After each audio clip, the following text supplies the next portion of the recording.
Lilmar, no, for real, that way. Yo, welcome back to the YouTube video, guys, and today I'm going to be talking about how to pass Walmart's onboarding.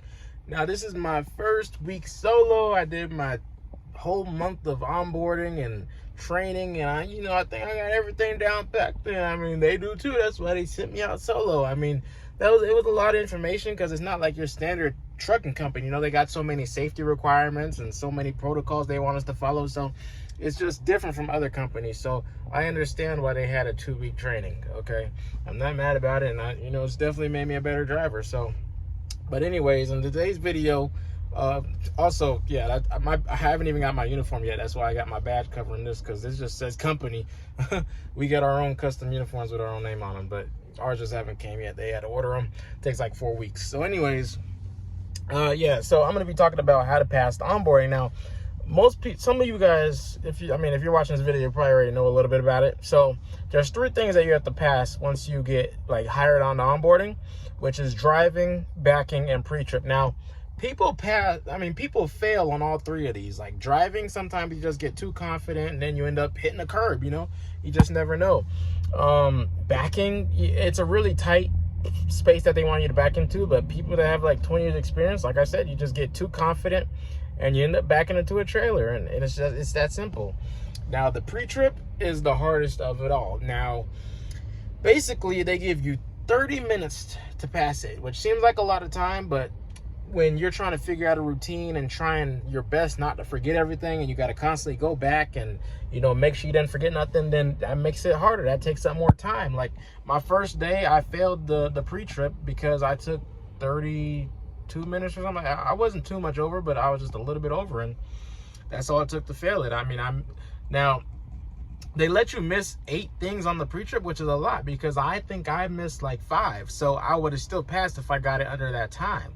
Now, the thing about that though is there's 5 things that you cannot miss. Now, this is the most important part of this video, so I want you guys to pay attention to this. Now, on your pre-trip, you cannot miss your seatbelt, which is the most simple thing. You shouldn't be forgetting that anyways.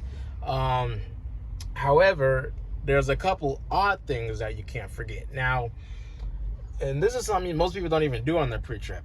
All right, they want you to check all 10 lug nuts on every single tire, all 18 tires. So both of your steer tires, all of your drive tires, and all 4 of your drive tires, and all 8 of your trailer tires. You gotta actually, and you can't just look at them. You have to actually physically touch them with your hands and twist them to the left and make sure that they're tight.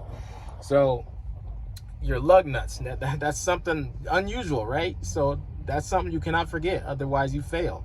Now, your tandem pins. Now, you got 2 on the driver's side and 2 on your passenger side. Most people, they just look at the ones on their driver's side.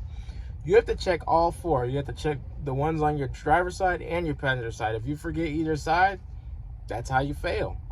So that's already 3 things that I've mentioned. Now, the rest of it all has to do with coupling, all right? So when you're hooking up to the trailer, first of all, you cannot hit the trailer. Your 5th wheel cannot touch the trailer before you actually get out and visually check your bolt, your release arm, and your locking jaws. Make sure that they're all unlocked. So if you touch that trailer with your 5th wheel before getting out to visually check, that's another automatic fail.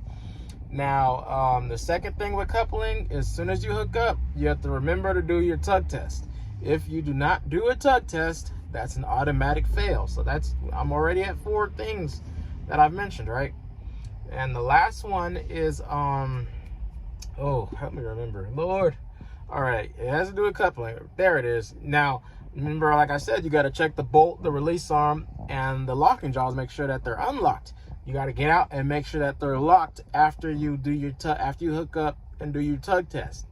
If you start hooking up the landing gear and hooking up the electrical and airlines and raising your landing gear before you get out and visually check that you're actually connected to the trailer, that's an automatic fail. So those 5 things, they're really simple, honestly. But like I said, when you're trying to find a routine and actually trying to get it done in under 30 minutes and try not to forget anything, then it makes it harder. Now, even the air brake test that you do to get your CDL, you have to, they only make you say it out loud. They're not going to make you physically do your air brake test, which is nice. You just have to explain it. So even if you like mess some stuff up on that, it's okay, because like I said, you can forget 8 things. So it's really not that hard to pass. And honestly, like deep down, like all the examinations and tests aside, the examiners really just want to know that you know what you're doing. All right, they really just want to know that you know how to follow directions, and that you know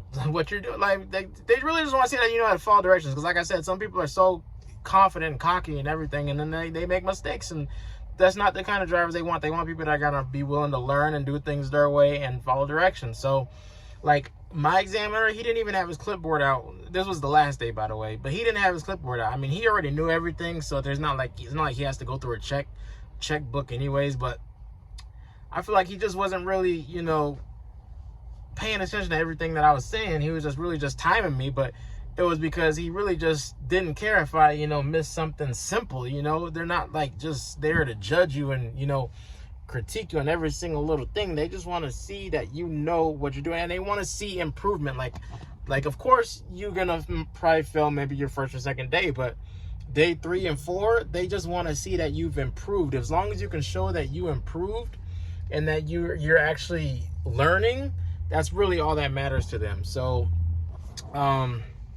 yeah, that's about it for the pre-trip. Well, for the onboarding, it's just those 3 assessments, and it's really not that difficult as people think. You know, some people are just so nervous to even apply because they think they're not going to fail those tests, those assessments. And I just wanted to make this video to let you guys know that it's really not that difficult. All right. So I hope this video helped a little bit. And I mean, if you guys want to see me actually do a full pre-trip, I can do that. So I might do it in a separate video, but it's going to be a longer video. But so I can show you guys exactly how I passed, you know, and how exactly I did it. So I might make that in a future video. But other than that, give me some ideas on new videos you guys want to see. Any questions, be free to comment them down in the comment section. I'll try to answer them. And I'll see you guys next time. Make sure you follow me on Instagram at @TheRealLilmar. Click the subscribe button down below. And yeah, I'll see you guys next time. No, for real. That way. Yeah.